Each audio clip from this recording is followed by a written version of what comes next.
Yo, what's up? It's your boy Ivory Scott, and I just jumped off the porch with my boy Dirty Glove Bastard. Let's get it. I had to see my future self in the mirror. Get you some money, make your vision more clear. Hanging with a bunch of broke weird. Yes, sir. All right, y'all. We got my man Ivory Scott back jumping off the porch with us today. What's up, bro? Man, what's up, bro? Man, I'm happy to be here again. Yes, sir. Nah, man. Pleasure to have you here, man. Shit, how you feeling, bro? It feels like home on the porch. Yes, sir. Come on. That's what it is, Know what I'm bro. saying? You know, shit, we come from this. Nah, for sure, You know what I mean? 1,000%. And especially, you know, being some Midwest cats, you know Man, what I'm saying? come on, man. Chi-Town, Milwaukee, you know what I mean? It's Like, nothing but mud out there. Yeah, absolutely, absolutely. sure. So, bro, I've been seeing you, you know, moving around, very active, and really, you know, being proactive and intentional with your. I don't want to say pivot, but you know, with your pivot into, you know, being an artist from, you know, being a songwriter. Right. What's been one of the most challenging things so far, you know, as you transition into like truly being in front of the camera and you actually being, you know, like the center of attention of things? Honestly, like the toughest part, I think so far is balancing both. You know what I'm saying? I still got so much love like for songwriting, you know what I'm saying? And to give that energy and also give myself energy as an artist and having the ability to use my voice and my face, you know what I'm saying, to like tell my story. A lot of times, like when I'm cooking up for other artists, I'm helping them tell their story. As an artist, I get the opportunity to tell my own. So this is a tough thing to be able to like lay your whole self down and, you know what I'm saying, and be really, I'm humbled by it for real. No, for sure, because I think in like different fields, like for instance, I'll even take myself for example. So like, you know, I can do marketing for a client and can come up with ideas easy. Right. But then when it comes to me trying to figure out and do marketing and put a plan together for myself, I feel like I'm all thumbs. Like you know what I mean? I can't figure out like what direction to go or what to do next. Do you find like that struggle as well when it's time for you to actually write a song and pen something for yourself? Actually, it's more of a restraint to write for other people than it is to write for myself. Because like when I'm cooking for myself, like I'm cooking for myself, I'm speaking for myself, you know what I'm saying? So it's much easier for me to get my shit off like for myself, you know what I'm saying? Like whereas like there's boxes that like a lot of artists that are in, you know what I'm saying, that I work with. Like if I'm working with an R&B artist, they're in an R&B box. If I'm working with a rapper, they're in a rapper's box. But when I'm working for myself or with myself, like there's no box. So there's no limitation. So that makes it easier. It's like having no walls. Yeah, no, I can dig that. And from, you know, working with so many dope artists, writing for so many artists, I mean, from Beyonce, Lil Durk, you know, Young Blue, et cetera, et cetera, et cetera. Right. How difficult is it or has the journey been now for you on the artist side and having the understanding that you have to, you know, take your approach from the artist side like from the ground up and do some of the, you know, grassroots things that, you know, from a songwriter standpoint, you may be, you know, past. Yeah, for sure. I feel like, man, honestly, I feel expedited as an artist, you know what I'm saying? Because of all my success as a songwriter, it's allowed me to get into a lot of doors that a new artist wouldn't get into. Right. So, you know what I'm saying? It's almost like I'm getting gaslighted, like it's fast tracked. Yeah. And, you know, it helps, you know, even more that like I got a super dream team, you know what I'm saying? Like, so honestly, I don't feel like it's, you know, I don't feel like a rookie in the game as an artist per se.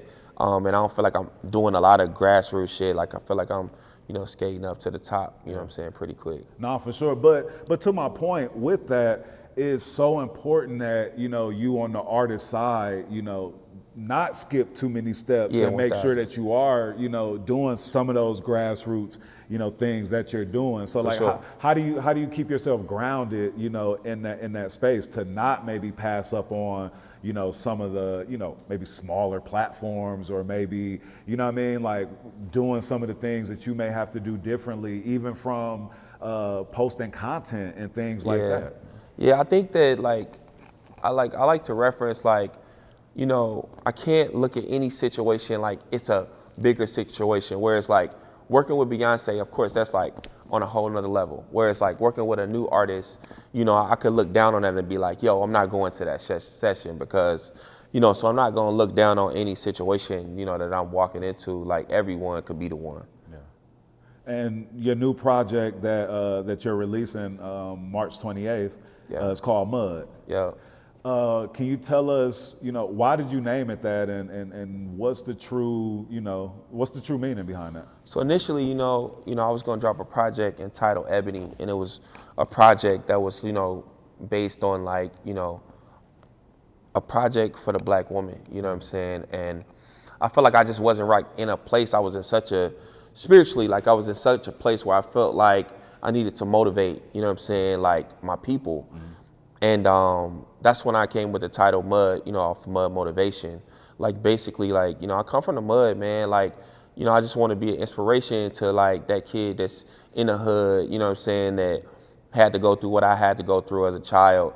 And that's basically what this project, you know, is, you know what I'm saying? It's motivation on all different levels, you know what I'm saying? Like motivation for love, like motivation for grinding, going to get some money, you know, making a change in your life. You know, it's motivation for real. Yeah, no, for sure. And you know, the term "getting it out the mud" is, you know, something that a lot of us are familiar with. A lot of us have had to do that. And in the last interview, when you were here with Hitmaker, you were telling us how, you know, at an early age, you know, how you were, you know, teaching yourself how to even play piano to help you to, you know, get through some of the, you know, things that you were going through in your life. Also, you know, I know when you moved here to Atlanta, you know, you were telling us how, you know, some of your first jobs were like in construction and, you know, things like that. Yeah. Do you keep, you know, anything around you to maybe remind you or kind of, you know, keep you grounded to remember like where you came from? Or how do you know, do you have memories that like stick with you? Yeah, I mean, I think of course, like I feel like I'm so like in tune, like with home. Like I still go back home, you know what I'm saying, and touch my people. You know, I still ain't, you know, you know, everybody from the hood ain't saved, you know what I'm saying? Right. So it's like, it's hard to like really like forget about where you come from if you stay close, you know, to where you come from. You stay close to the people that, you know what I'm saying, are from where you came from. And of course, my mama don't let me forget, you know what I'm saying, like where I come from. My dad, you know what I'm saying, don't let me forget where I come from. And, you know, the memories of the things that I've been through, you know, are embedded in my heart, you know what I'm saying, because like, you know what I'm saying? It's like, even though like I'm so far from it, I have an unconditional love for the hood. You know what I'm saying? I got an unconditional love for, you know, people that come from the struggle. And I know, you know what I'm saying, that I'm a voice, you know what I'm saying, for those people. So like, how could I forget? Yeah, it's impossible. For sure. And shout out to AZ. I saw that you did your From the Block performance in Chicago. Yeah, I was so happy to get bro to come out to actually come to Chicago and do it. It meant a lot more for me. You know what I'm saying, to be there with the guys and, you know what I'm saying, everything, and really like feeling the city. You know what I'm saying, you breathe better in your hometown. Yeah, nah, for sure.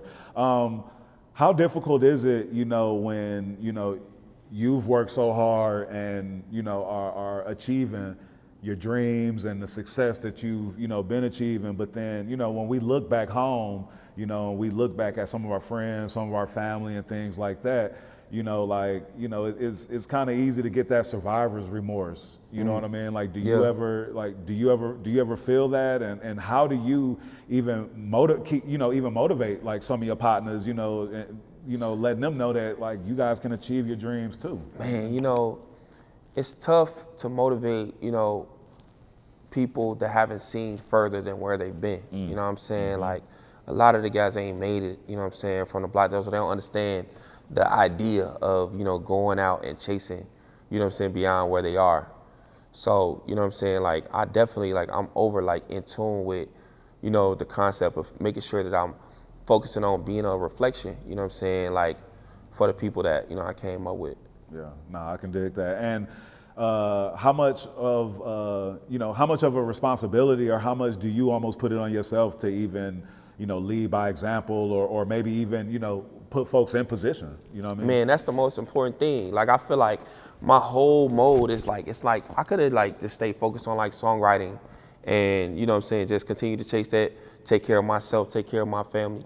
But I feel like, you know, stepping out and being an artist, it puts me in a position to put other people in a position. It gives me more of a voice in a room opposed to being somebody that's behind the scenes. So it's, you know, I feel like it's my responsibility, you know what I'm saying, to be that person. Yeah, no, for sure. And I know on your new project, you know, you're being very personal, you know, on there and sharing, you know, a lot of your experiences and things like that. Why were you so compelled to share your story and, again, you know, making this transition from songwriter to artist and sharing your true story? Yeah, honestly, it was, you know, the reaction that I got from my record, Real, you know what I'm saying, featuring Kevin Gates. You know, I'm a comment diver. I know, like, a lot of times, like, celebrities and shit, they don't be jumping in the comments because it's a lot of negative shit in there. But I like to see what the people think, you know what I'm saying? Like, I consider myself a people's artist, you know what I'm saying? So looking into, like, the comments, seeing, like, it's people in my comments saying, like, yo, this song stopped me from committing suicide, or, yo, this song, you know, it got me through, or, you know, it inspired me to, you know what I'm saying, strive for what I really want, to think that it's people out here really looking for something real, you know, in such a fake-ass world. It inspired me, you know what I'm saying, because I got so much more to say about it, you know what I'm saying, and I couldn't fit it in all one song. So, you know, I'm inspired to do it, for real. Word. And how did you and Gates come together, you know, for that? Like, how was that, and how was that experience? Did you guys get to, like, work directly together on it? Yeah, so, like, basically, like, when I did that record and it was getting the success it was getting, I was like, it was only one person I wanted on the record. It's so crazy. I was like, this would be crazy if I got Gates on it. And I hit my boy Chris Sean and Hitmaker, and I was like, man, we got to get Gates on this. I promise you, like, Gates probably had it for like 30 minutes. They sent the verse back. Wow. Like, and it was just like that. Bro hit me on the phone. He like, yo, this record is crazy. It means something. Yeah. You know what I'm saying? And it's impactful. You know what I'm saying? It still got legs right now. Yeah, no, for sure. And you said on there, God don't give who I want, but who I need. Yeah. Because I'm only get hurt from what I see. And then you say, God don't give me what I need, but what I want, but what I need. Yeah. And 1000%. God don't give me what I want, give me what I need. Yeah. You know what I'm saying? Because a lot of times, like, what we see, you know, in this world that's so fucking, like, everything is such a highlight. You know what I'm saying? Like, you only see women at their best, you know what I'm saying? You only see everybody's life at their best.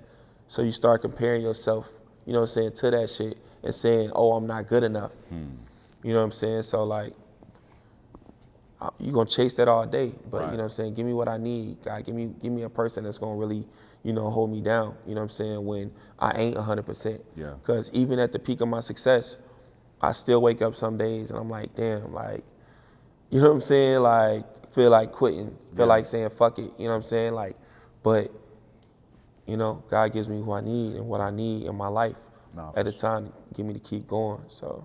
No, for sure. And, you know, it's interesting because, you know, we'll pray for these things that we want, and, you know, God will bring the sign or show us the signs, and a lot of times we might pass it up, or it might not be exactly in the packaging that we wanted it to be. Yeah. So sometimes we'll let that pass us by. For sure. And not even understand that, like, he's answering those prayers. It just might not look like what you expect it to look like. Yeah, and a lot of times, like, you're not even prepared for, you know, what God has for your life. Yeah. You know what I'm saying? Like, I remember so many times in my career where I felt like, you know, why is it not now? You know what I'm saying? And then I look back and who I was then, I realize now that I wasn't ready.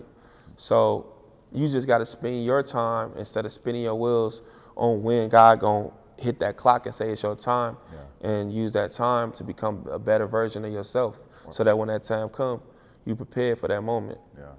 Have you written a hit for somebody where you look back and like, damn, I should have kept that for myself, or man, imagine if I would have, you know, put that out. Man, you know what? It's not many. Like, I'm such a tailored songwriter that, like, if I write a song for an artist, it's for them. You know what I'm saying? Like, I'm in tune, like, with who they are. You know what I'm saying? So that don't happen to me too often. You know, and plus, you know, you still getting you still a part of the record. I still feel a part of it, even if it ain't my voice. Yeah. Word. And what was your favorite? Could you say what's your favorite song that you recorded that's on the project? I swear it changed every day, bro.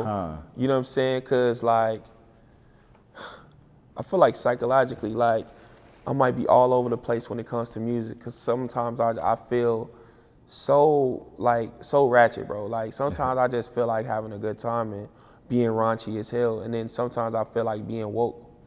You know, sometimes I feel like being on my J. Cole vibe. You know what I'm saying? Like sometimes I feel conscious. Sometimes I feel like a lover. So it changes for me. But like, right now, like I would have to say like my song called Believe. Okay. I feel like that song is gonna be a great follow for Real because, you know, I feel like in order to become whoever you want to be in life, you got to be the first person to buy into yourself. You got to be the first person to believe. You know, if you don't look in the mirror and you ain't sold on who you trying to sell, how can you expect anybody else to buy it? You know what I'm saying? So that song is heavy for me right now. Word. No, that's what's up. And what's some features that you have on the project? Heavy, I'm blessed. This is my first project. I got 2 Chainz, my brother 2 Chainz on there, my brother Young Blue, Queen Niger, Kevin Gates, my sister Tink from the Rack, you already know. Yeah. I got some heavy vibes on there. I also got a follow-up record that we gonna drop with my brother Ty Dolla $ign. So okay.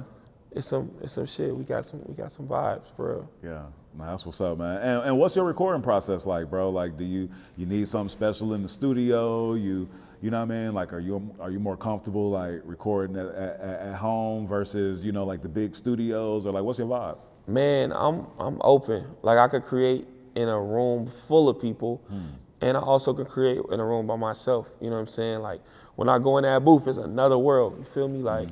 It don't really matter, but like my process, like when I feel more loose and creative, is when I'm by myself. You know what I'm saying? At my own studio, because I feel like ain't no limitations, there's no judgment. I could really be like free. Yeah. Your song 99 Times, it's like a true motivational anthem. You know what I mean? And I saw like on one of your posts, you said, failed 99 times, got up 100,000. To people who are, pushing towards their dreams and things like that, can you explain like that ideology? Yeah, 1,000%. Like, I just imagine if I would have decided on number 53 to say, you know what I'm saying, like I'm done doing music, I'm done chasing. And I'm not gonna lie, like I've probably quit way more times, you know what I'm saying, than I could even imagine and came back. But being grateful for the amount of times that I came back, so many people like quit they dream, they destiny, you know what I'm saying, just because of circumstance or things that happen in your life. But you gotta fall, you gotta get back up. You know what I'm saying? Like if I didn't get back up, like it's a lot of people's lives that wouldn't be changed. Yeah. So if I ain't get on that 100th time, you gotta keep getting up, man. Yeah. You know what I'm saying? You have to keep getting up. It's important. And what are some things that you do to keep yourself motivated, keep yourself like in those positive vibes so that you don't quit, so that you are able to get back up, I feel like as a creator, like I can channel into those different things. Like when I feel like shit, I'm gonna write a song to recover me from that. So I pull myself out of my own shit with the music I create. Nah, I can dig it. And do you ever like in your music, do you ever like put maybe other stories or things that like like maybe partners are going through and things like that like into your music and help to even express like some problems that might not be directly yours but are from people that are close to you? 1,000%, man. I'll sit in a session and I swear, like if you talk to anybody that I ever work with, I'm the quietest person in the session until it's time to go in the booth. And that's just because I'm sucking up the energy. Yeah. You know what I'm saying? Like I feel like the greatest songs are conversations. The greatest songs of all time are just conversations that happened. You know what I mean? So it's a conversation. Yeah. And again, like on the whole, theme of, mud, like what's your definition of getting it out the mud? How would you define that? Dirt to diamonds. You know what I'm saying? Like having nothing, you know what I'm saying? Like, like I heard Boss Man D-Lo say, turn 50 cent to 50K. You know what I'm saying? Like, you gotta start, most, people of, you know what I'm saying, scarcely of our race, we started from nothing, you know what I'm saying? We had to make something out of nothing, you know what I'm saying? And that in itself is like getting out the mud. You gotta go get it. Yeah, nah, for sure. Gotta get dirty sometimes. Absolutely. Why do you think, for songwriters that transition into being artists, why is it like such a difficult transition? It seems like there are, fewer than, that are, truly successful, with it. Like, why do you think it's hard to make that transition from being behind the scenes to? Honestly, because every songwriter is not an artist. And some, that's just that's the hard truth. Like, you know what I'm saying? Like, some people are made to be songwriters. You know what I'm saying? Like, it's more into being an artist than just writing songs. Just because you can write a good song don't mean you can perform a good song. Don't mean that you can talk to people. Don't mean that you can communicate as an artist. So just some people just are made to be, that's why it doesn't work all the time. Yeah. And is there like a whole different mind state that you have to be in, like, as, being the artist versus, being the songwriter? Like, do you almost have to like almost transform like to a different, you know what I mean? Yeah, I feel like I'm a chameleon every time when it comes to like writing songs for other artists. Like, that's why like my catalog is so like broad. Like, you know what I'm saying? Like, we go from Dirk to Madonna. So it's like, of course I can't come in to a Madonna session with Dirk energy. You know what I'm saying? So of course, like, I'm basically a shapeshifter, you know what I'm saying, when it comes to songwriting, but I don't have to do anything to do songs for myself because it's just who I am. Yeah, word. And what are your thoughts on AI and like people using AI within music nowadays? Like, could you see yourself like tapping into like, these new technologies and things like that? Yeah, I mean, I was at a event with will.i.am, and he was basically like showing us this AI that basically, if you tell it to write you a song, it'll write you a song about whatever you want to write about. And he showed us it happening with a great voice and everything.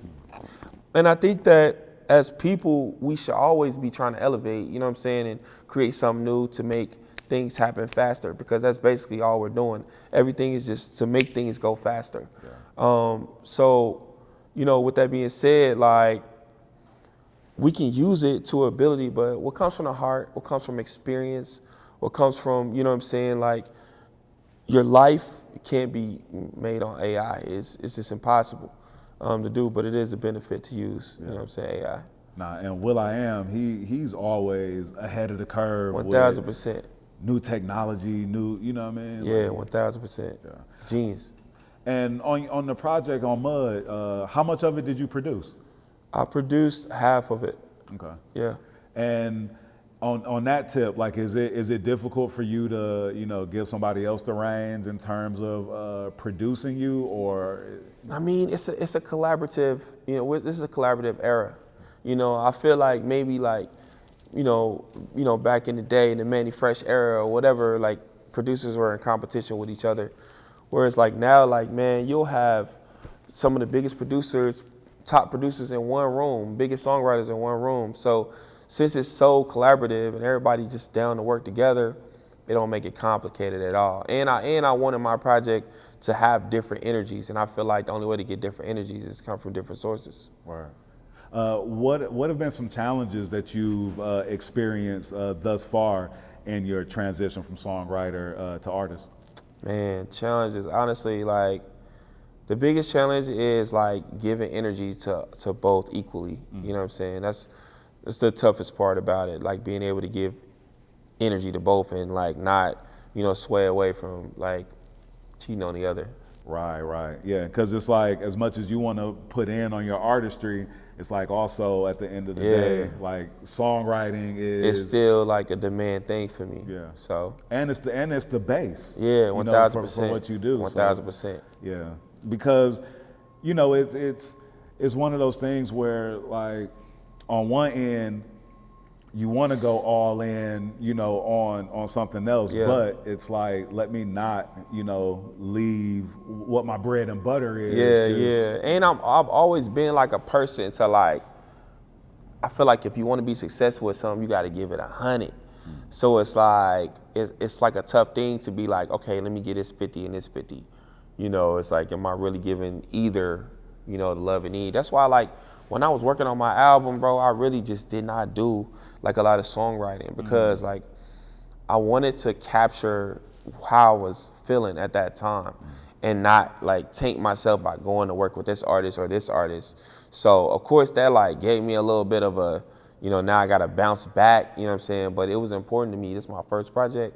Like I needed to give, you know what I'm saying, what needs to be given. Yeah. And how much time did you, you know, give yourself, and or how much time did it take you to you know, put this project together? I think we did this project, I want to say a year. Okay.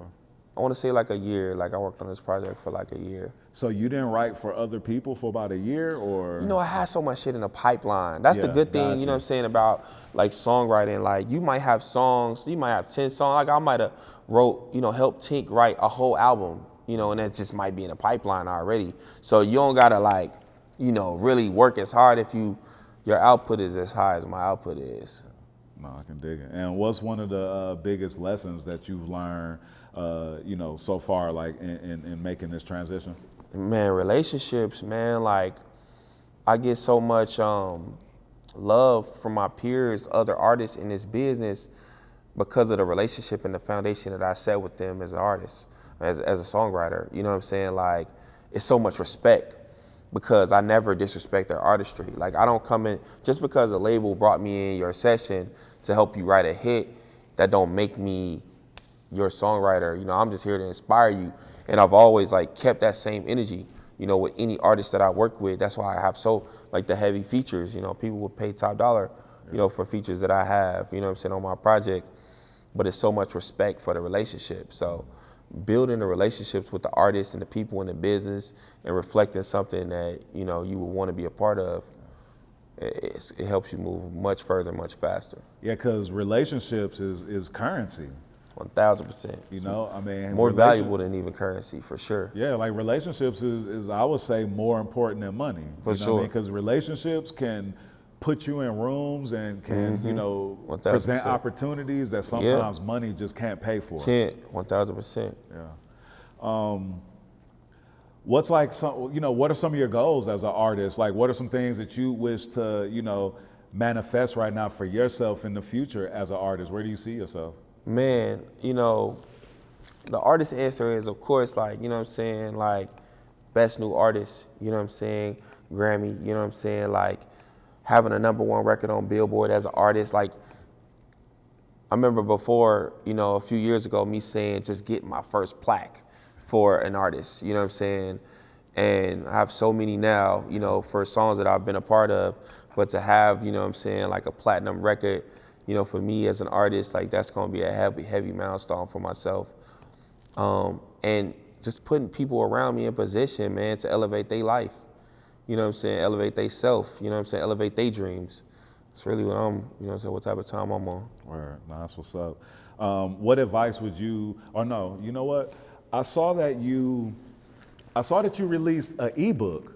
Yeah. You know, helping out, you know, up and coming songwriters, Yeah. which was a shock to me because Yeah. it's like, you about to help out your potential competition.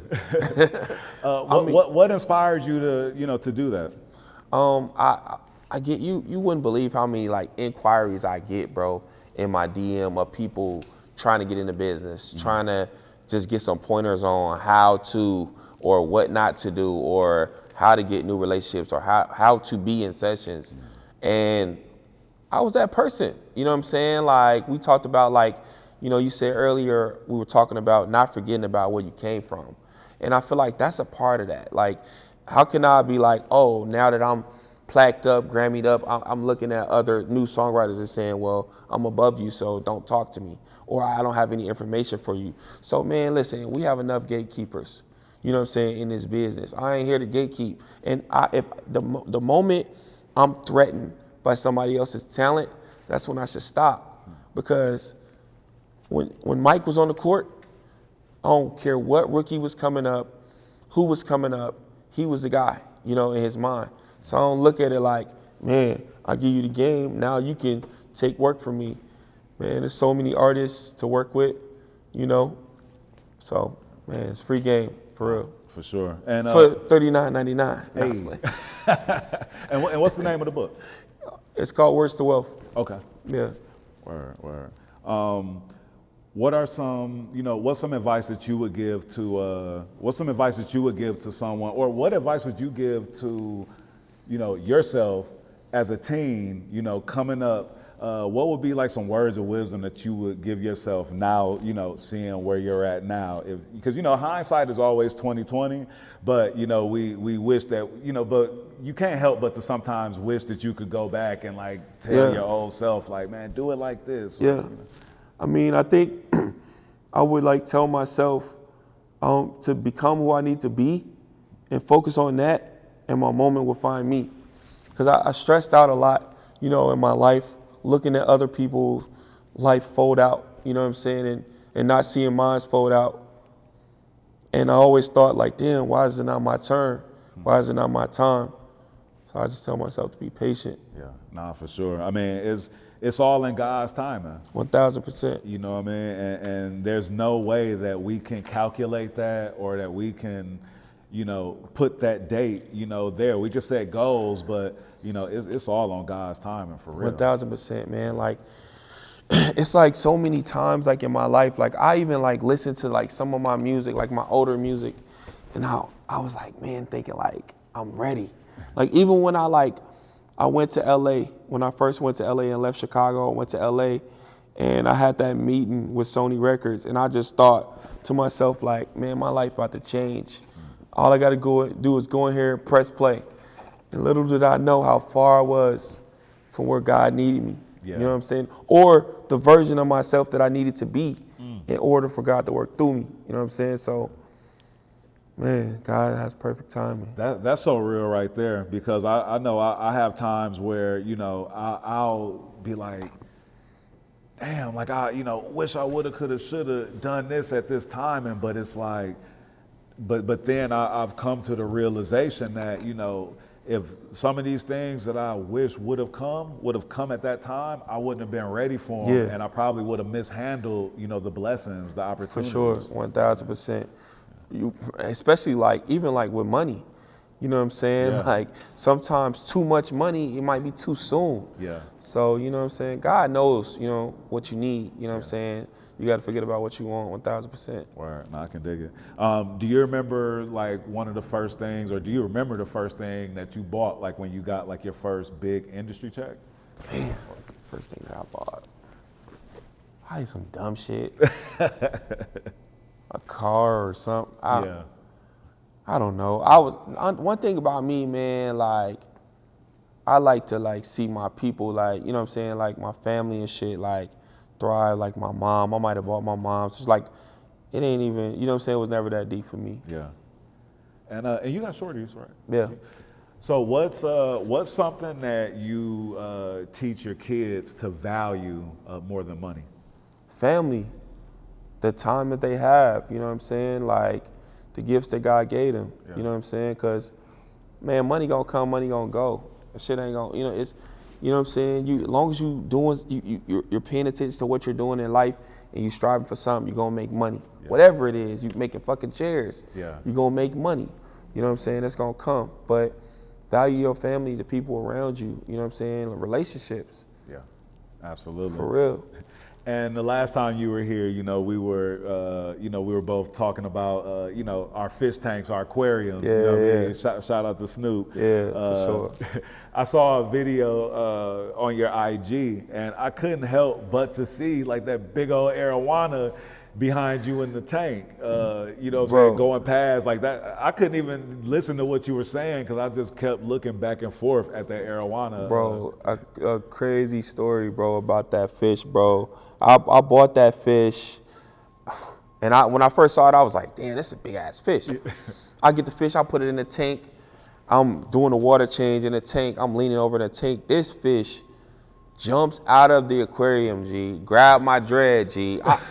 I'm like, I got attacked by my own fish, and like I paid so much money for it, I couldn't hurt it. Yeah, but no, yeah, that's crazy. I love bro. my fish. The arowana hopped out and attacked you, bro. Dude, literally, bro, it was the craziest thing like that I've ever experienced with it in fish keeping. Yeah, no, that's For crazy. real.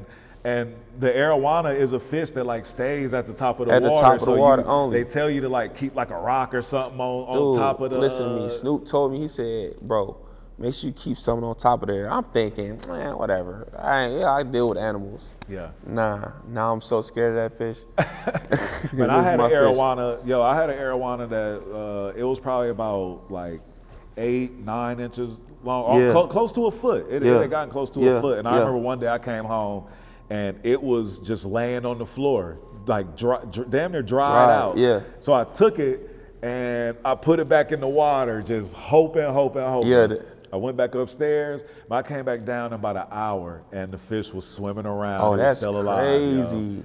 I'm Damn, talking about, that's crazy. Yeah, I was tripping, but yeah, thought I had a goner. Yeah, you know what I mean? nah, I know that feeling. That's a scary feeling for real. Are you still heavy like with the aquariums? Are you still collecting? Yeah, it's so crazy. We just went to iHeartRadio yesterday for an interview, and like I went to Atlanta premiere. Okay, yep.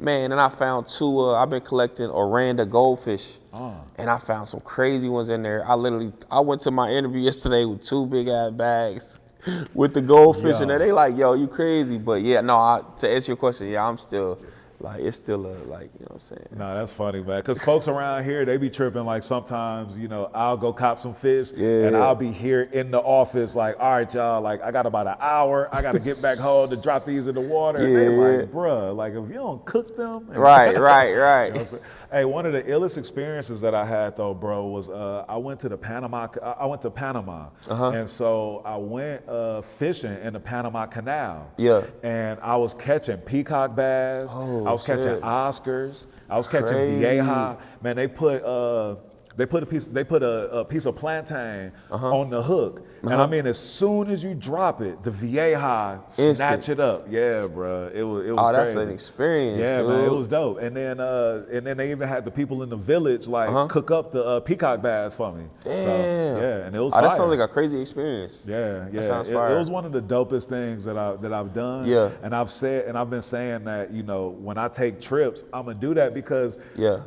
we collect these fish, but then we almost forget when we go to some of these dope places that we go to. That's where they at, and like you will really see them in the water. 1,000%. So, that's cool. I gotta definitely tap in on that level. Yeah, nah, for sure. What else you working on, bro? Like, what else you got coming up that you excited about? Man, I've been working with my sister Sukiyana on her new project. Yeah. Like I tapped in with Blue, you know what I'm saying? I've been tapped back in like on my songwriting side since I turned in the album. Word. So I got a lot of good stuff in the pipeline right now that like I'm excited about, you know what I'm saying, being a part of and dropping, man. And this album, man, I'm just ready, man. I'm ready to get on the road, get on tour, like get out, touch the people, and just, you know what I'm saying, do what I'm supposed to do what I'm here for. You got some visual shot for it already, or how you doing that? We got some visual shot. We got a lot of, we doing a lot of content.